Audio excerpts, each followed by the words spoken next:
अस्सलामुअलैकुम वरहमतुल्लाहि वबरकातुहू। मोहतरम नाज़रीन, उम्मीद है कि आप खैरियत से होंगे। अल्लाह पाक तमाम उम्मत मोहम्मदिया पर अपनी रहमत फरमाए।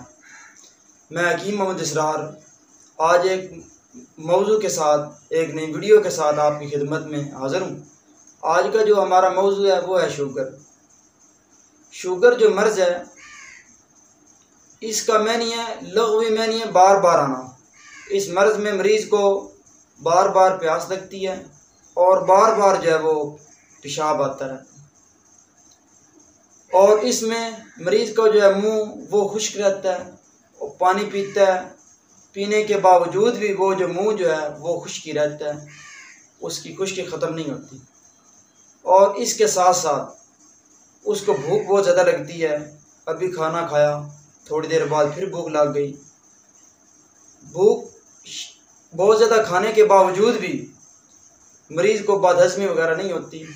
अक्सर जो है या कभी कभार मरीज़ को कब्ज़ हो जाती है रतूबात की कमी की वजह से, क्योंकि इसमें जो है जिस्म से रतूबात जो है बहुत ज़्यादा तादाद में जिस्म से खारिज हो रही होती हैं, और इससे जो है मस्कुलर टिश्यू जो हैं वो अक्सर नुकसान उनको होता है और मरीज़ जो है दुबला पतला हो जाता है, यानी कमज़ोर हो जाता है, और हर वक्त जिस्म में दर्दें, कहली, थकावट वगैरह, बाज़ दफ़ा जो है हाथ पाँव के पैर जो हैं वो ठंडे हो जाते हैं, बाद लोगों के जलने शुरू हो जाते हैं। तो ये इलामात अक्सर हुआ करती हैं। मोहतरम नाज़रीन, इसके जो असबाब जो हैं उसमें मादी लिहाज से बाज़ लोग जो रहते हैं वो बहुत ज़्यादा ठंडी चीज़ें इस्तेमाल करने से या ठंडे माहौल में रहने से, ठंडे मशरूबात ज़्यादा, ठंडे मीठे मशरूबात ज़्यादा इस्तेमाल करने से, और कैफियती तौर पर भी ठंडे माहौल में रहने से, और इसके अलावा नफ्सियाती तौर पर जो है वो लज़्ज़त और गम, गुस्सा या परेशानी की वजह से ये जो मर्ज़ है ये लायक हो जाती है।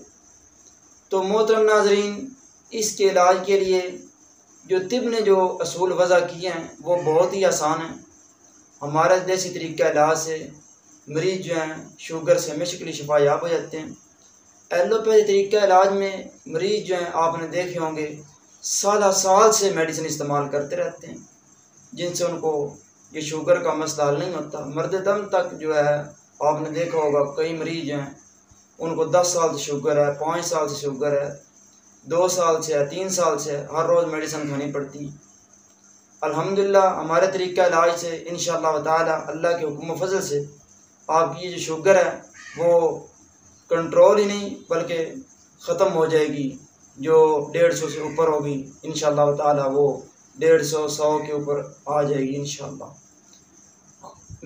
ये जो मैं नुस्खा आज पेश कर रहा हूँ ये बहुत ही कारआमद नुस्खा है शुगर के मरीज़ों में, जिनको ख़ास तौर पर प्यास ज़्यादा लगती है, पेशाब ज़्यादा आता है, जिस्म कमज़ोर हो रहा है, दिन ब दिन कमज़ोरी आ रही है, दर्दें होती हैं, हाथ पाँव ठंडे हो जाते हैं, या थकावट, बेचैनी, काम को दिल नहीं करता और चिड़चिड़ापन पैदा हो गया है, उनके लिए बहुत ही अच्छा नुस्खा और मुजर्रब नुस्खा है।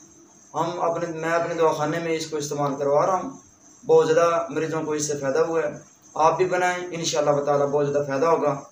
राई 12 तोले और सुरख मरच जो है वो भी 12 तोले ले लें, और कुश्ता फलाद 4 तोले, सिम्मल फार 2 माशे। सिम्मल फार जो है उसको अलहदा जो है पीस लें, बारीक कर लें, और ये जो दूसरी अद्वियात हैं इनको बाद में जो है इनके साथ मिक्स कर लें। इनको पहले बारीक करना है तो इंशाअल्लाह ताला इनकी गोलियां बना लें। तमाम नुस्ख़ाजात को मिला के गोलियां बना लें, और सुबह शाम हमरा लौंग दालचीनी के कहवे के साथ, लौंग दालचीनी का कहवा बनाने का तरीका ये है कि लौंग 2 माशे, दालचीनी 3 माशे, और 2 कप पानी में ये डाल लें और इसको उबालें। जब 1 कप रह जाए तो मरीज़ को पिलाएं और साथ ये नुस्खा इस्तेमाल करवाएं, और मरीज़ को खुशक गरम खुशक अग़िज़ा अदविया इस्तेमाल करवाएं। इंशाअल्लाह ताला चंद दिनों के अंदर जो है मरीज़ शफ़ा याब हो जाएगा। अस्सलामु अलैकुम वरहमतुल्लाहि व बरकातुहू।